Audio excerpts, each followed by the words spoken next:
Se você já viajou de avião nos anos 80, 90 e início dos anos 2000, sabe perfeitamente que a qualidade dos serviços oferecidos pelas companhias aéreas mudou ao longo do tempo.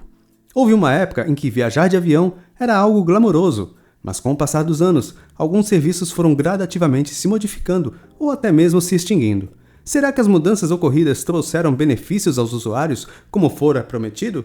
Sejam todos muito bem-vindos ao Docs in the Box. Fique até o final deste vídeo e conheça um pouco da história recente da aviação brasileira e entenda como viajar de avião se tornou algo mais corriqueiro e menos elitizado nos últimos anos.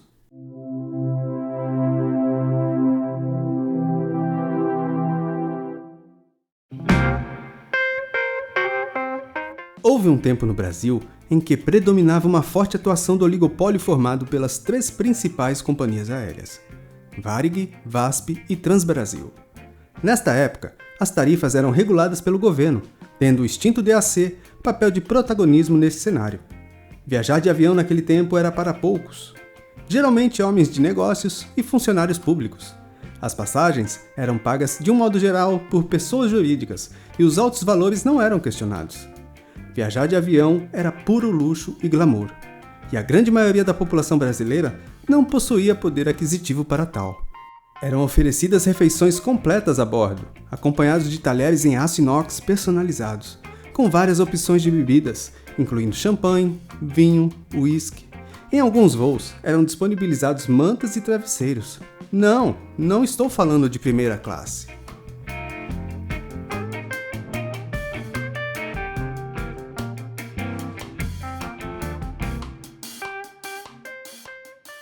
A desregulamentação do transporte aéreo que atingia as principais companhias americanas já dava sinais de que mais cedo ou mais tarde aterrizaria também no Brasil.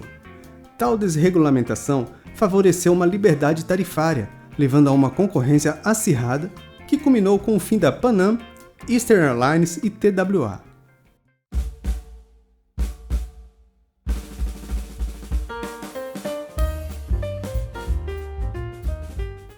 A cultura dentro da aviação mostrava alguns sinais de que algo estaria se modificando. Começavam a surgir voos que alguns apelidavam de corujões. Eram voos noturnos com passagens mais baratas, onde o serviço de bordo era quase nulo. Era ótimo para quem dormiria durante todo o voo, desde que não houvesse muitas escalas. Os voos pinga-pinga mais tarde também deixariam de existir. Tinham esse nome pelo fato de ser um voo com muitas escalas. Imagine pegar um voo em São Paulo com destino a Belém, passando por Uberaba, Uberlândia, Goiânia, Brasília, Imperatriz, Marabá e finalmente Belém. Essa era a rota prevista para o Varig Voo 254, que caiu na selva amazônica em 1989. Atualmente, as companhias optam por conexões em vez de escalas. Grandes aeroportos funcionam como hubs, onde forma-se uma grande concentração de passageiros vindos de vários lugares, onde são direcionados para seus destinos. Bem melhor para as companhias. Já para os passageiros, nem tanto. Imagine pegar um voo em Floripa para Porto Alegre e ter que ir a Guarulhos fazer conexão. Em 2014, a Gol tentou reativar um pinga-pinga em um voo de São Paulo para Recife. Um voo que dura em média 3 horas passou a ter sua duração estimada em 13 horas. A rota era a seguinte: de Guarulhos, a aeronave seguia direto para Manaus, e após seguia para Santarém, Belém, São Luís, Fortaleza e finalmente Recife. Segundo a empresa, a ideia na época era pegar e deixar passageiros ao longo da rota. Em uma matéria especial da Super Interessante de fevereiro daquele ano, no trajeto voado pela reportagem, somente a repórter cumpriria todo o trajeto. À época, a passagem custou R$ 345, valor mencionado como sendo uma pechincha pela revista. Eu, particularmente, discordo. Nos dias de hoje, garimpando bem na internet, você encontra valores similares em voos diretos.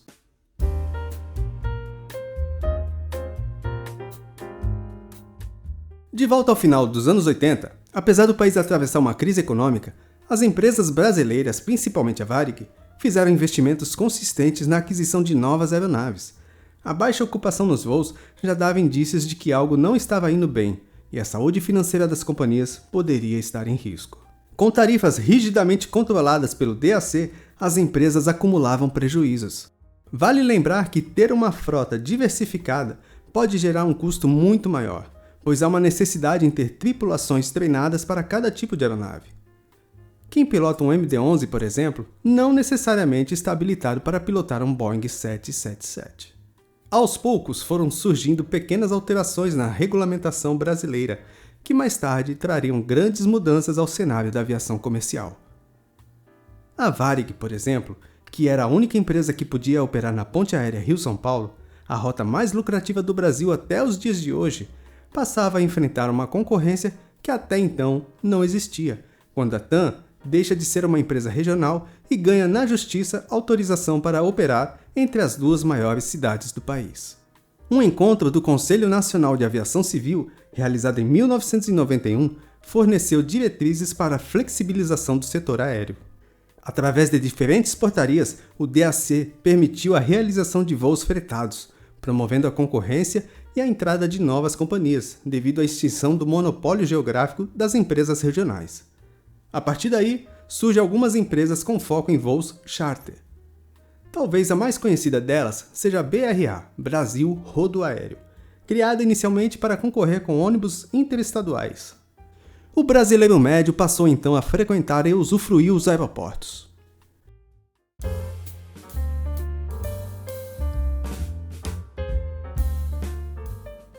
A desregulamentação no setor aéreo no Brasil se deu de maneira gradual, seguindo o modelo europeu.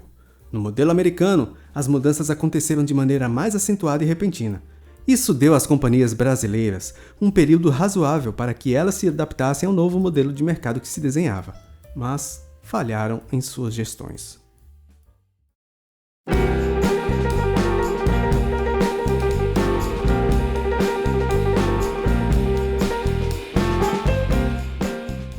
A VASP e a Transbrasil acreditavam que poderiam se recuperar da crise obtendo autorização para a realização de voos internacionais. De posse da autorização para realizar rotas para o exterior, ambas as companhias fizeram grandes investimentos e passaram a operar voos para destinos como Nova York, Orlando, Miami, Londres, Lisboa e, no caso da VASP, até mesmo para o Japão. Mas a briga que tiveram que travar com a concorrência foi dura. VASP e Transbrasil sucumbiram à pressão das companhias estrangeiras, principalmente das americanas. Em 2001, a entrada da Gol Linhas Aéreas, prometendo revolucionar o mercado interno como uma companhia de baixo custo, consolidaria as mudanças que estavam por vir. Enquanto VASP e Transbrasil patinavam no mercado externo, a Novata entrava com força no mercado interno, ganhando rapidamente a aceitação do público doméstico. O declínio da Varig deve-se a uma série de fatores independentes que, quando somados, promovem ao longo do tempo a destruição de tudo que a empresa construiu em seus quase 80 anos de existência. Diversos fatores contribuindo para o declínio da estrela brasileira, tais como: 1. Apesar da cultura empresarial sólida, não conseguiu responder às mudanças no mercado. 2. Possuía uma estrutura enorme, burocrática e pouco flexível. 3. O fim do reinado nas rotas internacionais. 4. A concorrência acirrada nas tarifas. 5. Dificuldade em inovar e se tornar mais competitiva frente às concorrentes TAM e Gol. Deixe nos comentários abaixo se você já voou em uma dessas companhias dos anos 90. Conte-nos como foi sua experiência.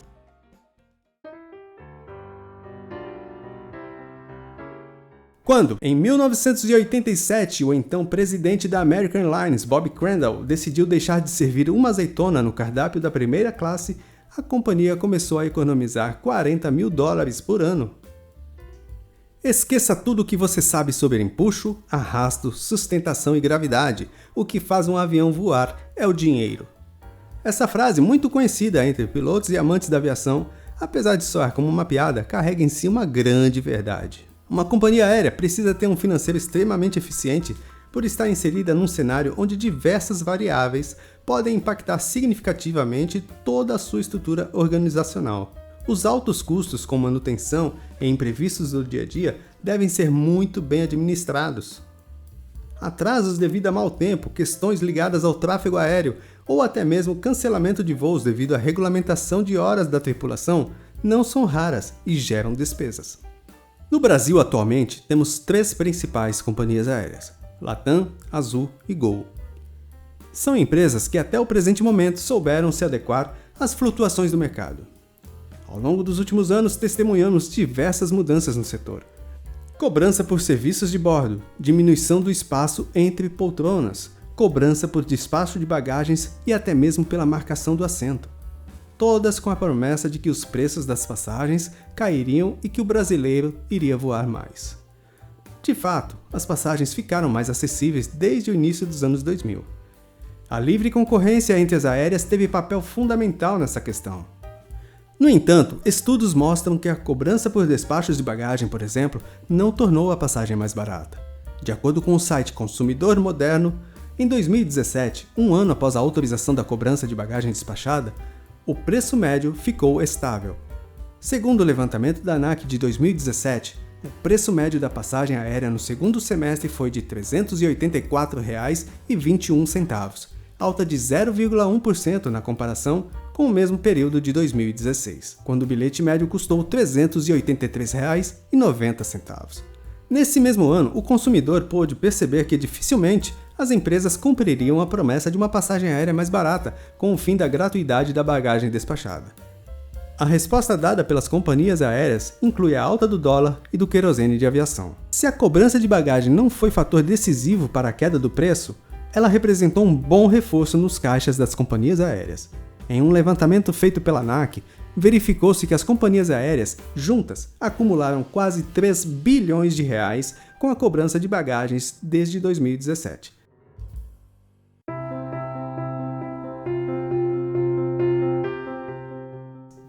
Companhias aéreas como Gol e Latam optaram por oferecer um serviço de entretenimento a bordo via Wi-Fi, ou seja, o passageiro acessa pelo celular ou tablet e tem acesso a streamings em seu dispositivo.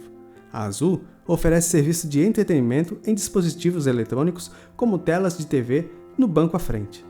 Esse sistema aumenta o peso da aeronave. A depender do tipo de avião, o sistema de monitores de TV, mais fiação, etc., pode pesar 1 tonelada e aumentar os custos com a instalação e manutenção dos monitores individuais, enquanto os sistemas Wi-Fi aumentam a receita das empresas com a cobrança pelo acesso à internet.